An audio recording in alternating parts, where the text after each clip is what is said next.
11 नवंबर को जो मुठभेड़ हुई जिसमें 6 माओवादियों को मारा गया इंद्रावती टाइगर रिजर्व के इलाके में, तो उस घटना की ग्राउंड रिपोर्ट करने आया हूँ। कल रात को ही हम कांदुलनार की तरफ आ गए और यहाँ गांव में रुके और सुबह जो है निकल गए। थोड़ी दूर तो बाइक से आए, अब सफ़र पैदल शुरू हो रहा है। तो ये पैदल सफ़र जो है कब तक चलेगा पता नहीं। कुछ गांव वाले हैं जो हमको लेकर चल रहे हैं और ऐसे हमको जंगल में पैदल चलना होगा। पुलिस ने नहीं बताया लेकिन गांव वाले बता रहे हैं इधर माओवादियों ने आईडी बम भी लगा रखा है, जिसमें कल मुठभेड़ में एक जवान भी घायल हुआ था। हालांकि बस्तर आईजी ने आगाह किया भी कि इस इलाके में आईडी बम प्लांट किया गया है माओवादियों के द्वारा। देखते हैं कितना पैदल चलना पड़ेगा।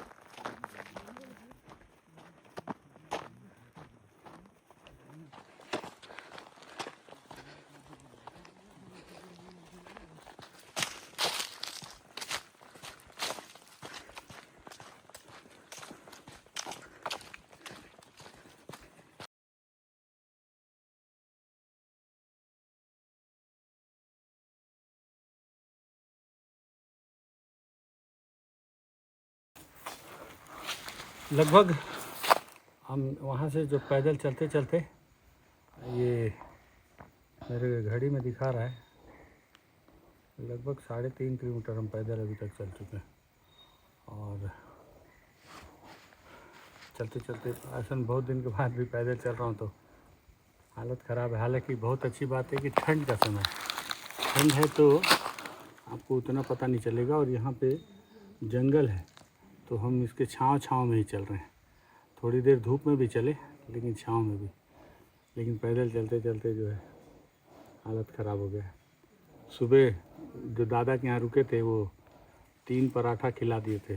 हालांकि गांव में रोटी पराठा मिलता नहीं है लेकिन वो समझ गए कि लोग हैं तो आटा रखे थे तो हमारे लिए पराठा बनाए 3 थे, लेकिन वो 3 पराठा पच गया बहुत जल्दी। मैं सोच रहा हूँ कि अभी मंजिल दूर है बहुत, कैसे करेंगे। आज इस बार पहली बार गलती हुआ है कि ना पानी रखे हम लोग, ना कुछ खाने के लिए मिक्सचर बिस्किट गांव से गनीमत 1-2 लीटर का पानी का बोतल रखें तो एक भरें। अभी बहुत दूर चलना है। जंगल बहुत घना है, इंद्रावती टाइगर रिजर्व का इलाका है और आप इसमें देखें थोड़ी देर के बाद, मतलब थोड़ी दूर आप अगर देखेंगे तो आपको कोई भी चीज़ नज़र नहीं आएगी यहाँ पे आपको। हालांकि हमारे साथ कुछ गांव वाले हैं जो तलाश रहे हैं घटना स्थल को भी और अंदाज से ही हम लोग सब चले जा रहे हैं। अब देखते हैं आगे कितनी दूर और पैदल चलना है। किसी भी ग्राउंड रिपोर्ट पे जब निकलते हैं तो शुरुआत में लगता है कि बस जाएंगे और करके चले आएंगे, लेकिन जब ग्राउंड रिपोर्ट पे चलना शुरू करते हैं तो चलते चलते चलते धीरे धीरे चुनौतियाँ पहाड़ हो जाती हैं और पहाड़ तो पहाड़ रहते ही। तभी भी 6 माओवादी की मुठभेड़ वाली जगह पे जा रहा हूँ और सबसे पहले बड़ी स्पीड चल रहे थे।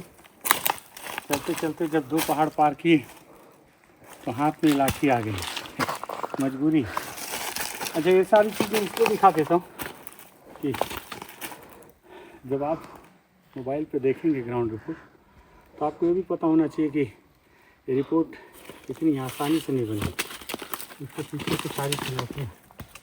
हर पहाड़ के बाद अगला पहाड़ आ जाता है, तो तीसरा पहाड़ है ना। तो तीसरा पहाड़ किलोमीटर में लगभग हम 5 किलोमीटर चल चुके हैं अभी तक, और अभी तय नहीं है कि कहाँ तक चल रहा है। मैं जो मैप देख के समझ पा रहा हूँ उसमें लग रहा है अभी हम आधा सफ़र तय किए।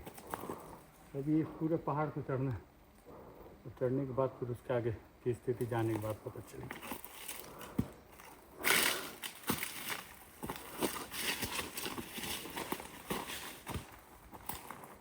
इसमें फिर एक खतरा और भी है, जो मैं पहले बोला, यहाँ पे आईडी साहब ने भी बताया कि इस इलाके में माओवादियों ने आईडी बम लगाया है। अब यहाँ आपको रास्ता ही नहीं है, ऐसा नहीं कि आप पगडंडी चलेंगे अपने आप को सुरक्षित करते हुए, क्योंकि आपको ऐसे पहाड़ पे चलना है। दरअसल माओवादी जिस इलाके में रहेंगे तो अपने आप को सुरक्षित करने के लिए और आसपास के इलाकों में, उस इलाके में आईडी बम लगाते हैं जिस इलाके से उम्मीद होती है कि कोई आ सकता है। तो इस इलाके से अगर हम आ पा रहे हैं तो कोई बहुत बड़ी बात नहीं कि इस इलाके में बम लगे। और इस मुठभेड़ में भी शायद एक आईडी ब्लास्ट हुआ है, हालांकि इस बात की कोई आधिकारिक पुष्टि नहीं है, लेकिन तो उसको कोई खतरा, जब आपको ना पता हो तो खतरा नहीं होता, लेकिन जब आपको पता चल जाता है कि ऐसा भी खतरा है उस इलाके में, तो उसको लेकर मन में एक अलग भय बना रहता है।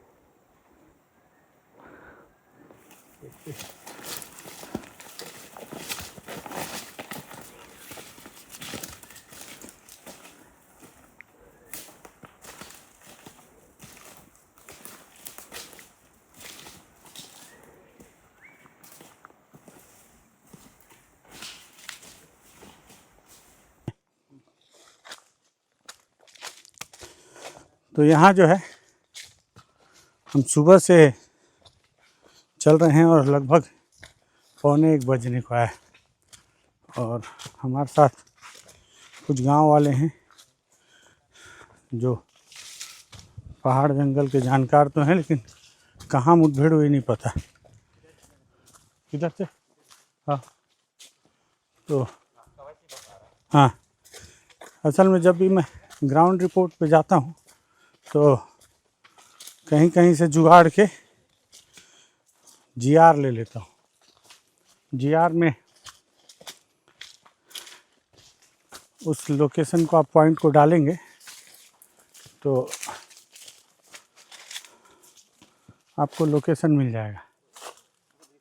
और कांटा कट गया यहाँ। और एक एप्लीकेशन है जिसमें अगर आप वो जीआर डालेंगे ना तो आपको एग्जैक्ट पॉइंट दिखाता रहेगा। अब ये मत पूछिएगा जीआर कहाँ से लेता हूँ, बहुत सारे सोर्स हैं तो वहाँ से, और ये एक एप्लीकेशन है तो इसमें डालने से बहुत भटकना नहीं पड़ता। और लेकिन और ये जो है पहाड़ चढ़ने के लिए लाठी है और घने जंगल में मेटल डिटेक्टर है, इसी के सहारे हम जो है आईडी बम डिटेक्ट करते हुए चल रहे हैं।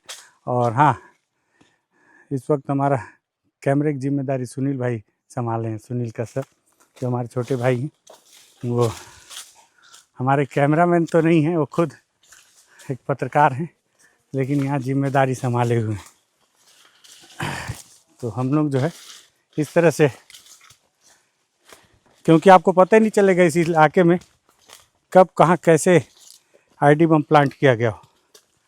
मैं बार बार इसलिए बता रहा हूँ क्योंकि अब देखो हर पहाड़ी के बाद सुनील एक नदी या नाला आ रहा है छोटा छोटा।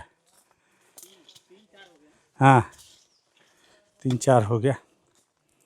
हालांकि मेरे को लगता है कि 4200 फीट दूर दिख रहा है। अब ये नाला पार करना है, पानी है, जूता उतारना पड़ेगा क्या? हाँ, अच्छा, हाँ, पत्थर की तरफ से चले जाते हैं।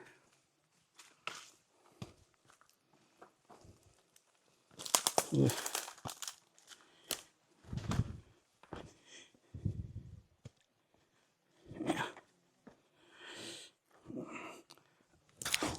ओ तेरी, जो बचाने की कोशिश कर रहा था आखिरकार वही हो गया। मैं अपना जूता बचाने की कोशिश कर रहा था और कहाँ से अब तो कूद ही गया हूँ। ये पूरा रेत जो है धंस रहा है। हाँ, तो जूता जो है मेरा भीग गया पूरा।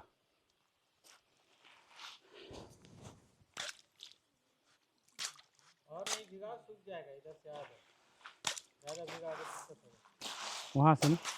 अब जहाँ से भी आएगा तो मैं ऐसी जगह फंसा हूँ कि जहाँ पैर डालोगे वहाँ रेत जो है वो धंस जा रहा है। ये यहाँ से ना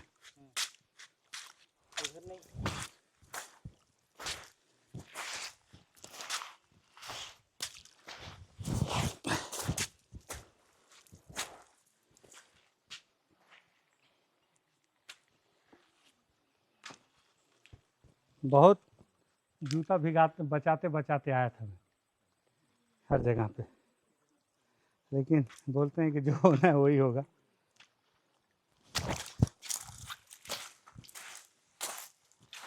सुनील देख क्या, आजा।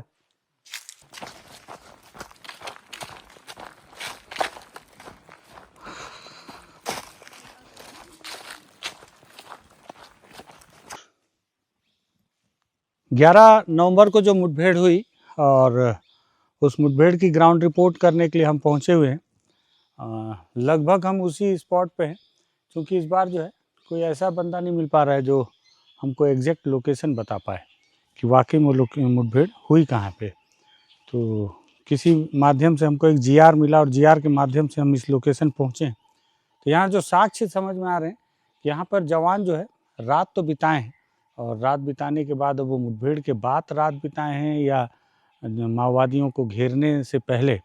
हाँ, एक चीज़ और भी है इस दौरान कि जब मैं रात को इस कांदुलनार के इलाके में किसी गांव में रुका हुआ था, तो कल कुछ ग्रामीणों से मुलाकात हुई थी मेरी, और कुछ ग्रामीणों ने बताया था कि अभी इन्हीं माओवादियों के इसी इलाके के डेरे में उन्होंने, क्योंकि यहाँ पे जो माओवादी ग्रामीणों से चावल भी मंगवाते हैं, तो अभी कुछ समय पहले ही हाल फिलहाल मुठभेड़ के 2-4 दिन पहले ही ग्रामीण जो है इसी इलाके में उनको चावल लाकर दिए थे।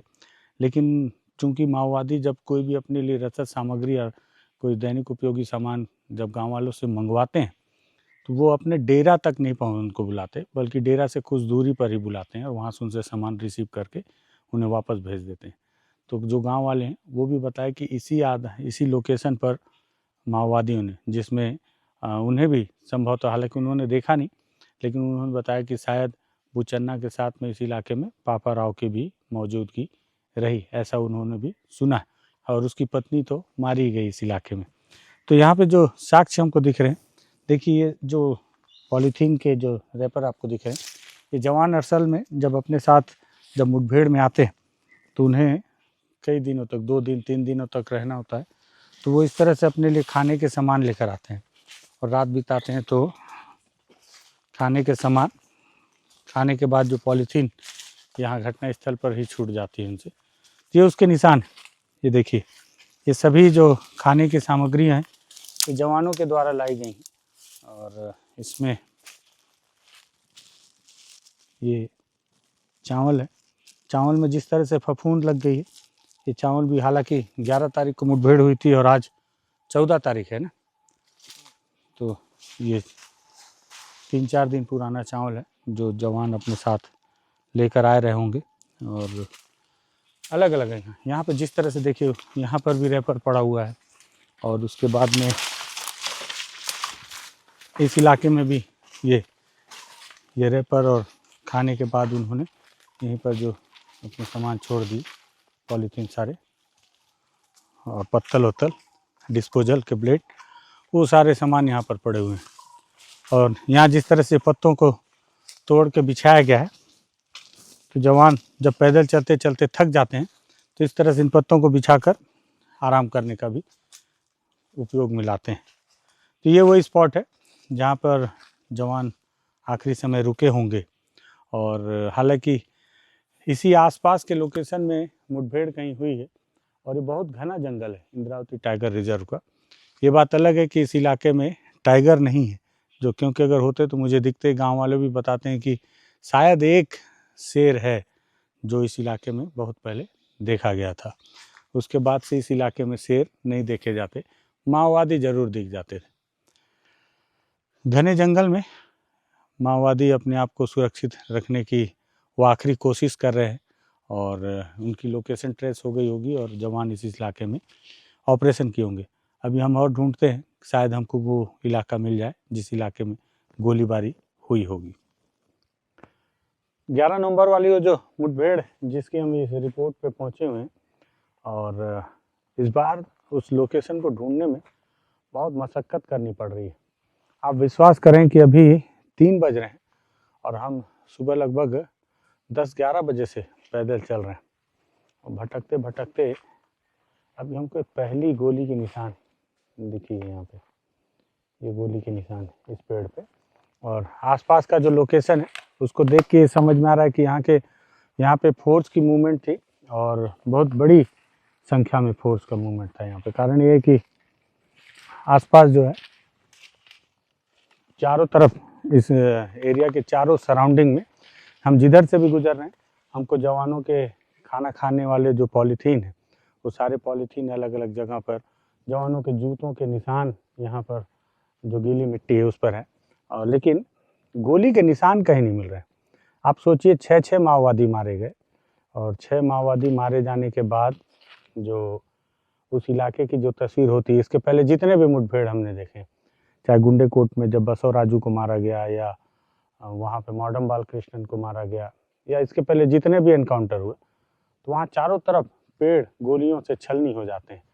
यहाँ तक कि हापा टोला कर ले लें या फिर थुलथुली के मुठभेड़ को ले लें, लेकिन यहाँ ये पहली गोली के निशान हमें दिख रहे हैं, और वो भी यहाँ से ये छीलती हुई चली गई है इस पेड़ के छाल को। और ये यहाँ पर जो है एक निशान दिख रहा है, ऐसा लग रहा है यहाँ कोई खड़ा था। तो मुझे संभवतः ऐसा महसूस हो रहा है इसे देखकर कि ज़रूर यहाँ पर कोई माओवादी खड़ा रहा होगा जब फोर्स उस तरफ से चारों तरफ से आई।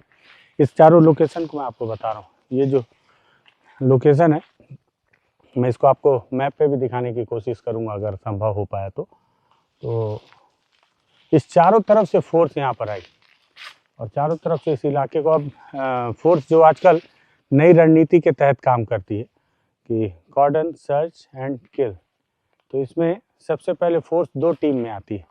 एक टीम जो होती है वो गांव को घेर लेती है ताकि गांव से कोई भी ग्रामीण बाहर ना निकले और उस मुठभेड़ वाले इनकाउंटर स्पॉट के जद में ना आ जाए, जिससे कि कोई ग्रामीण ना मारा जाए। और दूसरी जो टीम होती है वो उस पिन पॉइंट को घेरती है जिस पॉइंट पे उन माओवादियों के होने की सूचना या जानकारी उन्हें मिलती है उनके अलग अलग सोर्सेस से। तो इस इलाके को चारों तरफ से फोर्स ने घेरा था यहाँ पर, क्योंकि मैं यहाँ पे चारों तरफ से घूम रहा हूँ, भी गोलियों के निशान ढूंढ रहा हूँ, नहीं मिला, एक निशान मिला। और यही मेरे मन में सवाल आ रहा है कि अगर मुठभेड़ इतनी बड़ी थी, 6 माओवादी मारे गए, 2 इंसास कार्बाइन और उसके बाद सिंगल शॉट बंदूक 2 आपने बरामद किए, कारतूस बरामद किए, दस्तावेज बरामद किए, तो फिर वो गोलियां चली कहाँ इस जंगल में?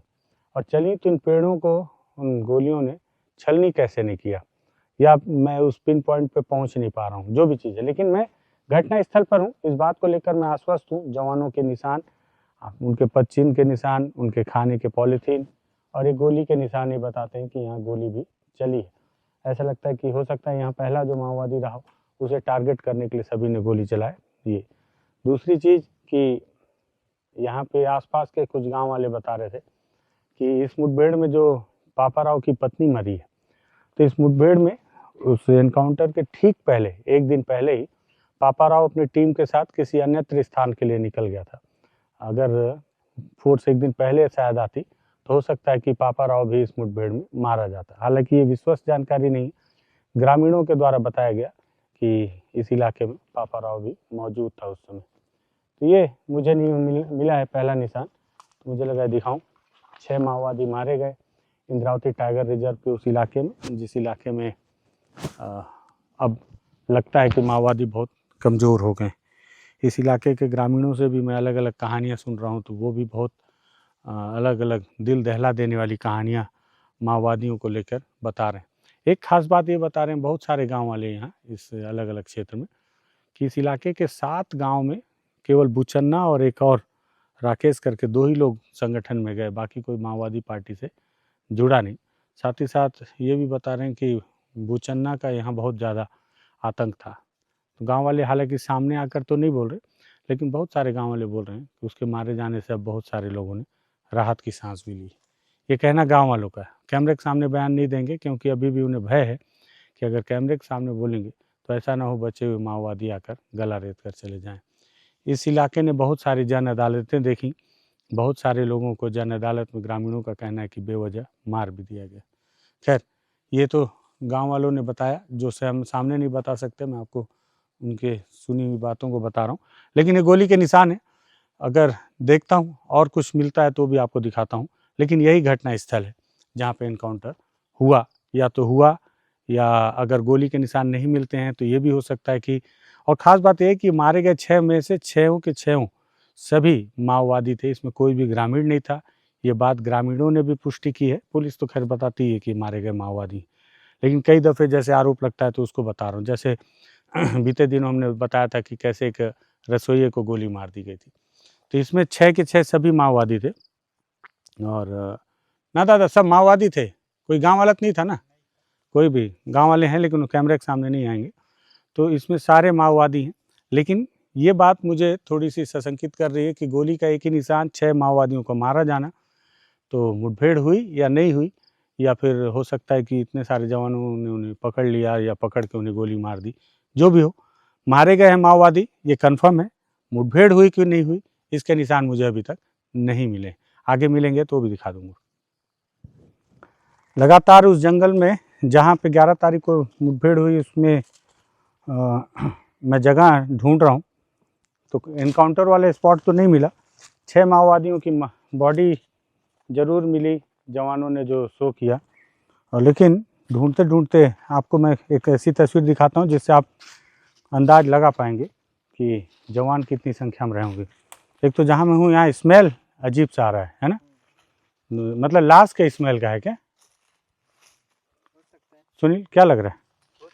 तो यहाँ की जो तस्वीर है वो आपको साफ समझ में आ जाएगी कि यहाँ पे बड़ी संख्या में जवानों ने रात बिताई है। बताते हैं कि 11 तारीख को आसपास के गांव वाले बता रहे थे कि सुबह लगभग 10 बजे से शाम 3 बजे तक गोलियों के चलने की आवाज़ आती रही, और उसके बाद फिर जवान रात भर यहीं रुके थे जंगल में, और दूसरे दिन सुबह यहाँ से बाहर निकले।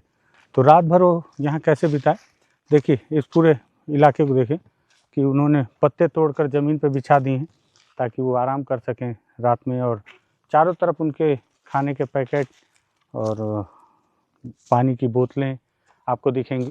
साथ ही साथ जवान आजकल कई बार अपने साथ कच्चा राशन लाते हैं और खाना भी बनाते हैं, तो वो जो स्टोव यूज़ करते हैं गैस चूल्हे वाला, शायद मेरे ख्याल से वही है। हालांकि मैंने यूज़ नहीं किया तो मैं बहुत जानकार नहीं हूँ उसको लेकर, लेकिन ये एक उसका एक केन है जो यूज़ होता है, और ये किसी गैस का है। साथ ही साथ मतलब ये दिखा रहा है कि यहाँ पे जवान ही थे, क्योंकि माओवादी इस तरह के सामान उपयोग नहीं करते और ना ही इस तरह से रहते हैं। तो ये कैंप रहा, लेकिन जवानों का कैंप, जो कि मुठभेड़ के बाद, और इस तरह के खाने के पॉलीथीन भी जवान ही अपने साथ लेकर आते हैं। जब वो इनकाउंटर के लिए निकलते हैं या किसी ऑपरेशन में, तो 2-3 दिन के लिए अलग अलग पैटर्न में खाना रखते हैं। जैसे पहले दिन के लिए इस तरह के राशन रखेंगे जो पहला दिन खा सकें, दूसरे दिन के लिए सूखा राशन रखेंगे और सूखा खाना। और ये देखिए यहाँ पे एक माओवादियों का पर्चा भी रखा हुआ है, जो संभवतः इनकाउंटर के बाद उन्हें बरामद हुआ होगा। ये इस पर हमने आपको पहले रिपोर्ट दिखाया था, ये मेरे ख्याल से अभय और उसका है, हाँ देखिए ये अभय और विकल्प का है। इस पे मैंने आपको बताया था ना कि जब वेणुगोपाल और रुपेश लोग जब वेणुगोपाल आए वापस, तब उन्होंने पर्चा लिखा। दूसरा पर्चा है ये, जो कि भारत की कम्युनिस्ट पार्टी माओवादी 21वीं स्थापना वर्षगांठ तुल 27 सितंबर 2025 स्थापना दिवस मनाने को लेकर जो माओवादियों ने प्रेस नोट जारी किया था, ये दक्षिण बस्तर डिवीजन कमेटी सीपीआई माओवादी के द्वारा ये जारी किया गया है। तो ये पर्चा यहाँ पे माओवादियों का, और चारों तरफ यहाँ पे जवान जब रात में रुके थे तो यहाँ उन्होंने रात में, क्योंकि ठंड भी है, जंगल भी है, तो यहाँ पे आग जला के रखा हुआ था सोने के लिए। इस तरह से उन्होंने चारों तरफ पत्ते तोड़कर बिछाए थे, और उनके खाने की पॉलीथीन जगह जगह पर बिखरी पड़ी है। और जिस तरह से यहाँ पे मिर्ची, टमाटर, प्याज के, लहसुन के छिलके हैं, तो ये भी है कि रात में भी उन्होंने यहाँ पे भोजन बनाया भी है। जो साथ में लाए वो खाए भी, और कम पड़ गया होगा तो अपने साथ उन्होंने भोजन तैयार भी किया है।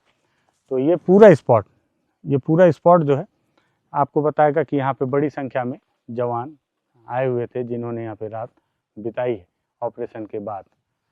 मुझे लगा ये भी इस, हालांकि गोली के निशान मुझे अब तक नहीं मिले।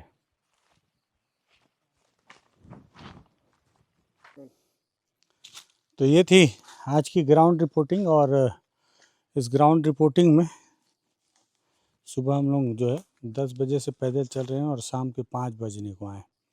इस दौरान किलोमीटर पे लगभग हम 10 से 11 किलोमीटर संभवतः पैदल चले, या हो सकता है उससे भी ज़्यादा चले। और पैदल चलते चलते जो सारी चीज़ें मुझे मिली वो आपको दिखाता रहा। सुबह जब निकला था तो चेहरे की चमक अलग थी, और अभी जब इस वीडियो को समाप्त कर रहा हूँ तो ढलते हुए सूरज की तरह चेहरे की चमक भी ढल गई है। आज पूरे दिन पहली बार बहुत सारी गलतियाँ हुई कि पानी नहीं लाए और खाने के लिए कुछ नहीं लाए, तो आज पूरा दिन हम भूखे ही चलते रह गए। रिपोर्टिंग में भी हम उस स्पॉट को ढूंढे तो बहुत, जवानों के मौजूद होने के साक्ष्य तो हमको लगातार मिल रहे हैं। एक जगह गोली के निशान जो मैंने आपको दिखाया, उसके अलावा और कुछ नहीं मिला। 27 लाख रुपए के 6 माओवादी मारे गए। गांव वालों ने भी बताया कि सुबह 10 बजे से 3 बजे तक फायरिंग चलती रही और इस तरह से रुक रुक कर फायरिंग चलती रही। पूरी रात जवान यहीं जंगल में थे। और अब मैं उस घटना स्थल से जहाँ गोली के निशान मुझे दिखी थी, पहली गोली के निशान, वहाँ से लगभग 5 किलोमीटर दूर आ चुका हूँ वापस। तो यहाँ भी देखिए कि यहाँ पे भी जवानों ने खाना खाया, रात बिताया है। तो आप इससे समझिए कि पूरे इलाके को किस तरह से जवानों ने घेराबंदी की थी। और मैं देख पा रहा हूँ कि मेरे इस तरफ में भी, आपको हालांकि नहीं समझ में आएगा, पॉलीथीन है। उस चट्टान में भी जवानों के खाकर छोड़े गए पॉलीथीन कुछ मुझे यहाँ से नज़र आ रहे हैं। तो इससे आपको ये समझ में आएगा कि इतनी दूर तक जवान जो है घेराबंदी किए हुए थे पूरे इलाके को। और बगल में जो कांदुलनार गांव है, उस गांव को भी घेराबंदी किया गया था कि कोई ना आ पाए। तो ये इस घटना की ग्राउंड रिपोर्ट थी। इसमें मैंने आपको कारतूस और गोलियों के निशान नहीं दिखा पाया, लेकिन एक गोली का निशान ज़रूर दिखाया। अब हो सकता है कि मैं उस स्पॉट तक नहीं पहुंच पाया हूं, तो ये मेरी कमज़ोरी रही कि मैं ढूंढ नहीं पाया। या हो सकता है कि संदेह पे कि क्या इनकाउंटर हुआ या कहीं इन्हें पकड़ कर जिंदा फिर मार दिया गया होगा, जैसा भी कई जगह पर माओवादी आरोप लगाते रहते हैं। तो कुछ भी हो सकता है, लेकिन ये कि मारे गए लोग माओवादी थे और ये सारी घटना की तस्वीरें थी। तो अगर आपको लगे कि बहुत जद्दोजहद और मेहनत से उस स्पॉट को तो नहीं दिखा पाया, लेकिन उस पूरे डायग्राम को, उस लोकेशन को मैं आपको दिखाने और समझाने की कोशिश में थोड़ा बहुत भी सफल हो पाया हूँगा, तो इस वीडियो को शेयर कीजिएगा। लगे कि सफल नहीं हो पाया लेकिन मेहनत किया है, सब्सक्राइब कर लेना चाहिए चैनल को, तो सब्सक्राइब कर लीजिएगा। धन्यवाद।